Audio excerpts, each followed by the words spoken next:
Pelo sinal da Santa Cruz, livrai-nos Deus, nosso Senhor, dos nossos inimigos. Em nome do Pai, do Filho e do Espírito Santo. Amém. Meu Senhor e meu Deus, creio firmemente que estás aqui, que me vês, que me ouves. Adoro-te com profunda reverência. Peço-te perdão dos meus pecados e graça para fazer com fruto este tempo de oração. Minha Mãe Imaculada, São José, meu Pai e Senhor, meu anjo da guarda, intercedei por mim. Quando a Igreja aceita estudar a vida de quem morreu com tal fama que se possa crer que tenha vivido de uma forma heróica as virtudes cristãs, ela o faz servo de Deus ou serva de Deus. Então, começa um processo apurado de estudo da sua vida. E foi isso que ocorreu com Monsenhor José Maria Escrivá de Balaguer. E a Igreja acabou concluindo que ele, de fato, viveu as virtudes cristãs de modo heróico. Então, esperou que Deus desse o seu aval com um milagre realizado com a intercessão do servo de Deus, já venerável, por ter sido comprovado essas virtudes heróicas, e o beatificou.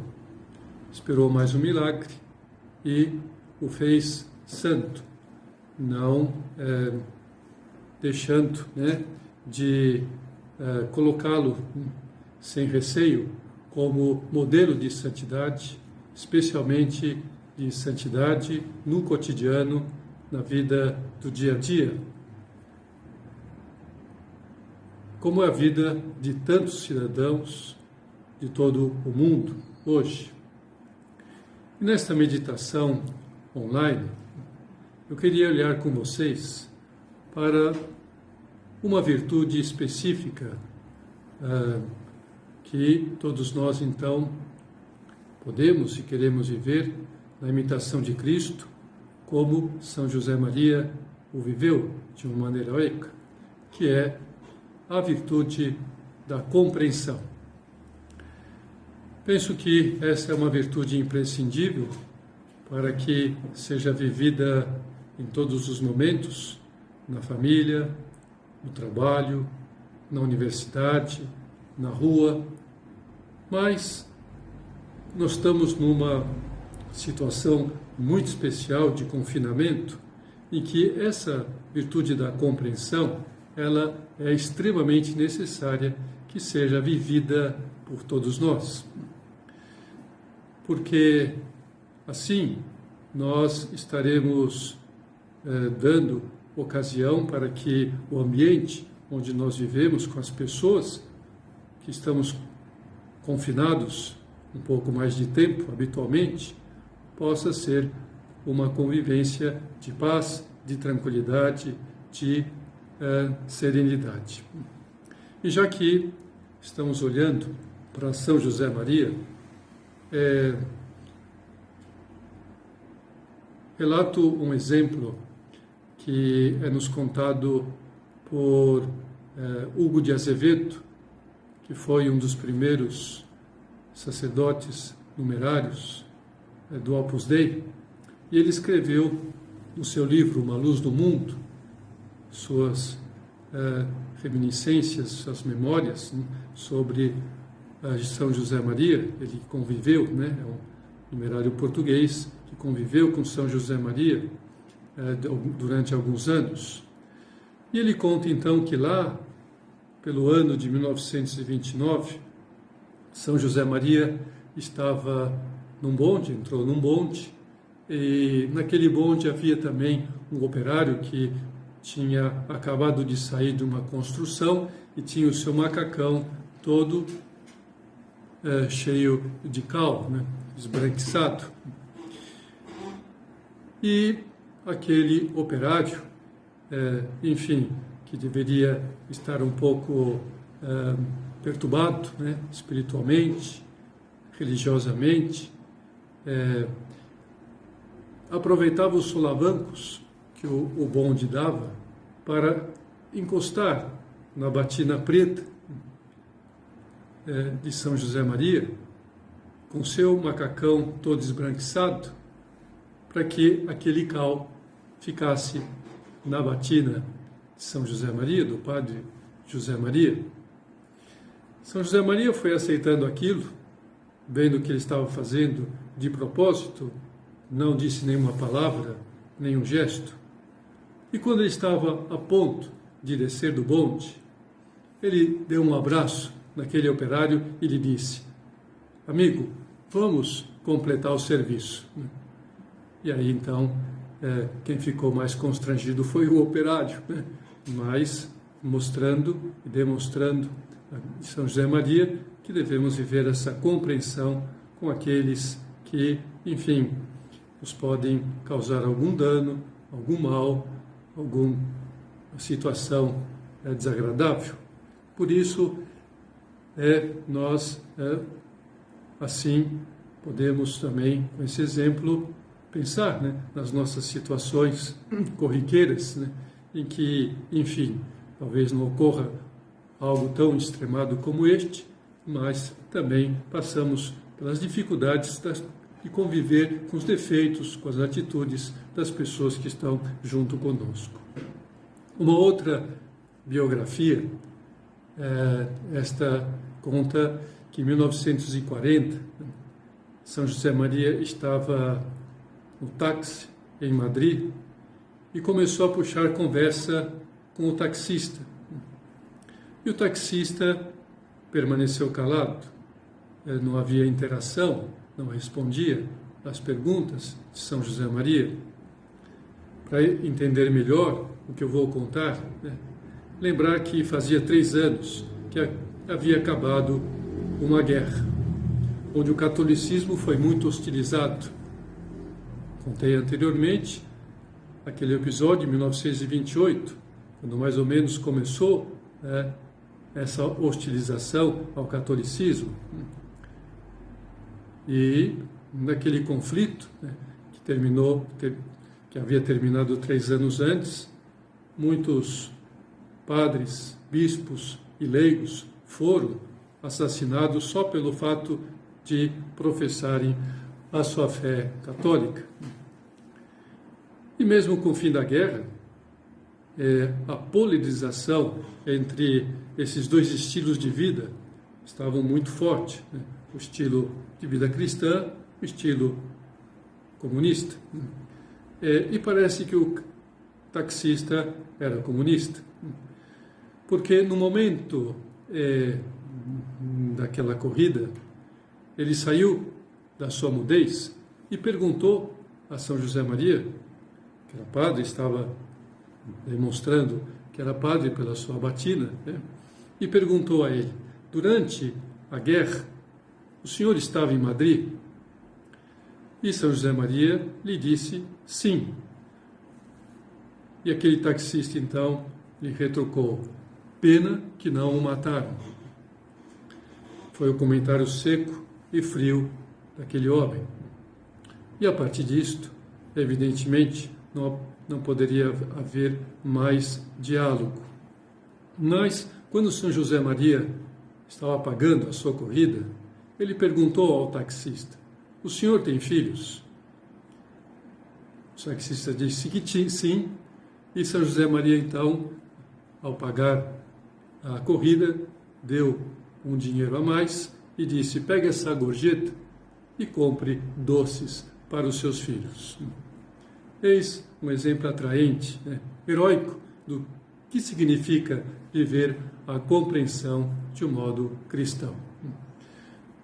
São José Maria, evidentemente, aprendeu a viver esse heroísmo nessa virtude, porque meditou nas atenções extraordinárias que Nosso Senhor teve com Judas, por exemplo, mesmo sabendo que esse apóstolo o trairia, colocou ao seu lado na última ceia, deixou que ele molhasse o pão no mesmo prato em que ele, Jesus, estava molhando, apesar de estar infectado, de algo muito pior que o Covid, de uma traição. Então, tendo como pano de fundo esses exemplos práticos e reais, de como Jesus e São José Maria, o seguindo, viveram essa compreensão, vamos pensar como é que nós podemos viver essas virtudes, essa virtude da compreensão, nestes momentos em que vivemos especialmente de confinação. E o primeiro requisito básico para isto é o respeito.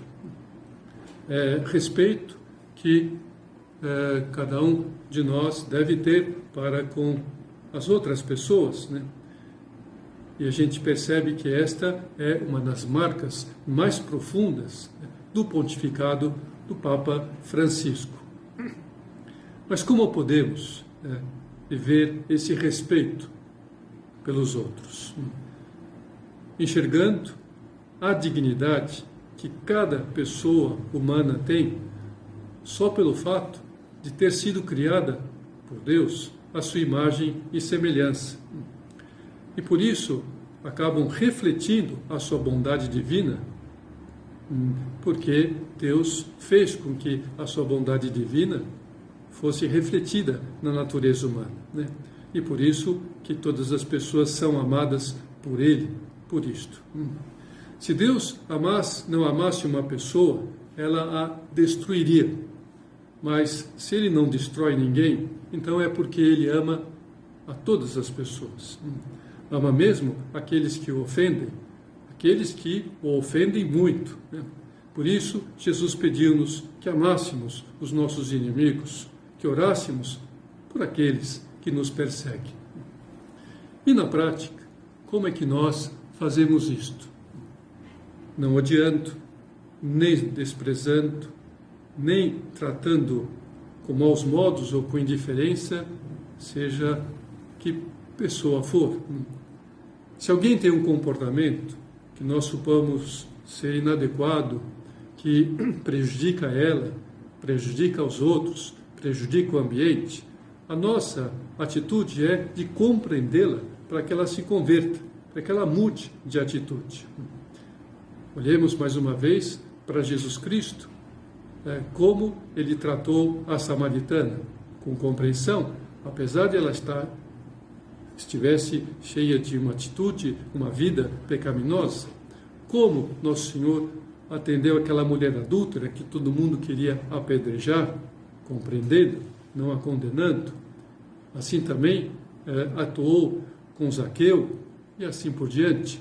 Tantos exemplos que Nosso Senhor nos deu de compreensão mesmo, evidente, para aqueles que tinham comportamentos contrários ao amor a Ele, amor a Deus, amor ao seu Pai, amor à religião. Então essa compreensão, ela é essencial para vivê-la com os nossos familiares. Com a mãe, que às vezes pode ser que sempre pede as coisas gritando, ou com o pai, que quer que você faça tudo para ele, e com a avó, que deixa o banheiro todo molhado, e com o irmão, que deixa as coisas jogadas pela casa. Compreender. Não vou dizer que os mais velhos são sempre mais sábios que os mais jovens, mas uma jovem, ela só vai entender que muitas vezes os seus pais tinham razão quando ela for mais velha. Então, vai olhar para trás e perceber que as atitudes dos pais, dos avós, dos mais velhos, pode ser que a forma não foi muito adequada, mas foram atitudes de amor. Aquelas imposições que pareciam imposições, na verdade, era fruto do amor. Então, mesmo que façam imposições com maus modos, e às vezes até de modo exagerado, afinal de contas ninguém é perfeito, né? E várias vezes, né, não estão num momento bom fisicamente, espiritualmente, pensando concretamente nestes momentos que todo mundo, né, pode estar com os nervos à flor da pele, preocupação com tantas coisas, né, as responsabilidades. Então, nós vamos procurar viver essa compreensão. Vocês precisam compreender que os mais velhos são de outra geração.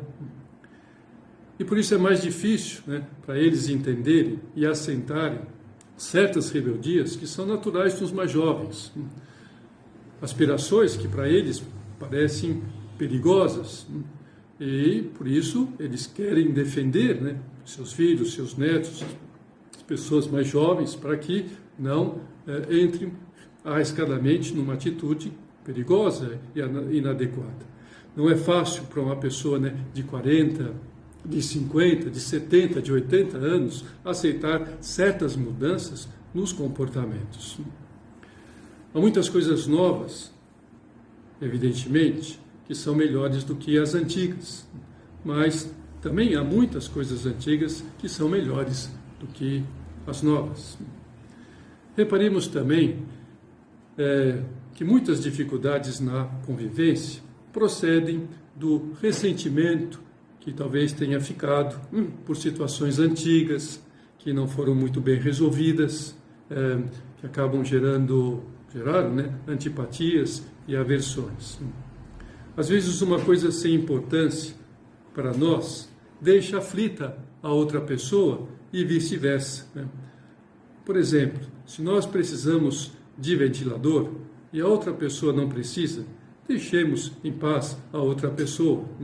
Se a temperatura que nos cai bem no ar-condicionado é 23 graus, mas para outra é 25 graus, pois cedamos esses 2 graus com elegância, com compreensão. Todos temos coisas que chateiam nos outros, né? E todos podemos nos esforçar por eliminar estas coisas, né? Mas enquanto não conseguirmos, ou os outros não conseguirem, vamos compreender todos mutuamente uns aos outros. Um aspecto importante desse respeito que leva à compreensão é o respeito à liberdade. Como pessoas livres, assim Deus nos fez, né, nós todos podemos atuar como queiramos. Cada pessoa pode atuar como ela queira atuar, né, com essa liberdade. Senão, Deus não teria dado essa liberdade. Ninguém pode impedir de ela atuar com essa liberdade como ela quer viver, né? Se alguém, portanto, a gente conclui, observa que está tomando uma decisão que vai levá-la a fazê-la sofrer e fazer sofrer o ambiente, né, que vai levar claramente à infelicidade, vamos alertá-la, evidentemente. Vamos ajudá-las com bons conselhos, com a oração, mas sempre respeitando as suas decisões, nunca impondo nada, verbalmente, com gestos, ou o que for, com palavras. Não vamos obrigar a forçar ninguém a mudar de comportamento. Nós vamos apresentar e ajudá-las. Com exemplo, em primeiro lugar, com a palavra mais delicada e compreensiva. Temos de compreender, dizia-nos São José Maria, temos de conviver, temos de desculpar sem escandalizar-nos. Nunca de nada, nem de ninguém. Porque isto alentará os outros e lhes animará a buscar a vossa ajuda. E nesse aspecto, a Igreja tem insistido muito sobre o respeito à liberdade religiosa. A liberdade de cada pessoa ter a sua religião ou o seu modo de viver a religião. Isso é essencial no apostolado, com os colegas, com os irmãos. E aqui eu trago um texto do Papa São João Paulo II, que ele pronunciou quando ele esteve no campo de concentração de Berezing, na Polônia, na sua terra. E ele então disse, naquele campo de concentração em que tantas atrocidades foram cometidas pelos nazistas: tal mandamento do amor se traduz também no respeito do outro, da sua personalidade, da sua consciência. Concretiza-se no diálogo com o outro. Estava pensando um pouco, naquela atitude, nazista de exterminar os judeus. Saber, ver e reconhecer tudo o que é de bom e de positivo pode haver ainda em que tem ideias diferentes das nossas. Também em quem, em boa fé, sinceramente erra. Afinal de contas, se a igreja não nos ensinasse e propagasse a liberdade religiosa, ela não poderia também exigir que os outros também a respeitem. Respeitem os cristãos, respeitem os católicos, principalmente naqueles países, naquelas ocasiões em que o catolicismo, não é bem aceito e até oprimido e perseguido.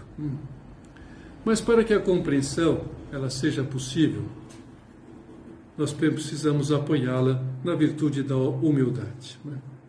Sermos humildes, sabendo que nós temos comportamentos errados, cada um de nós, e por isso não é lógico que atiremos pedras em ninguém, já que nós também poderíamos ser também sujeitos a que nos atirassem pedra se nós nos víssemos justificados em atirar pedra nos outros, não é? Isso foi o que Jesus Cristo nos ensinou. Aquele que tiver pecado, atire a primeira pedra. Todos nós temos pecado, então não podemos atirar pedras em ninguém.